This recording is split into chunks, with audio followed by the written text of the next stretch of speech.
এক ছিল এক বনের ধারে ছোট্ট এক গ্রাম। সেই গ্রামে এক কৃষক থাকত, যার নাম ছিল হরিচরণ। তার বাড়ির পাশে একটা ছোট জঙ্গল ছিল, আর সেই জঙ্গলে থাকত এক ভয়ঙ্কর সাপ আর এক সাহসী বেজি। সাপটা ছিল খুব ধুরন্ধর আর হিংস্র। সে প্রায়ই গ্রামের লোকজনকে ভয় দেখাত, কখনো কখনো গবাদি পশুকে ছোবল দিত।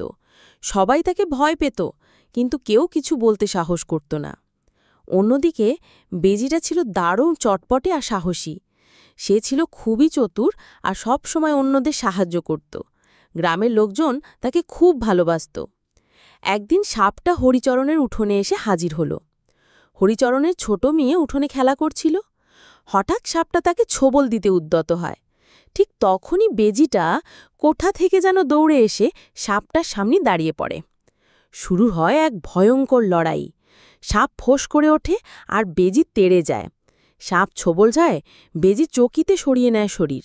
বেজি ছোবল খায় না, কিন্তু ফাঁকে ফাঁকে সাপের গলায় আর মাথায় আঘাত করতে থাকে।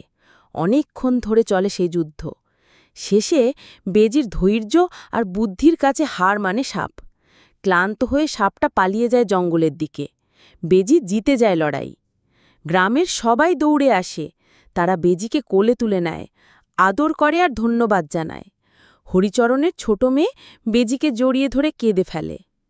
সেদিন থেকে গ্রামের সবাই বুঝে যায়, সত্যিকারের সাহস আর বুদ্ধি থাকলে যে কোনো ভয়কে জয় করা যায়।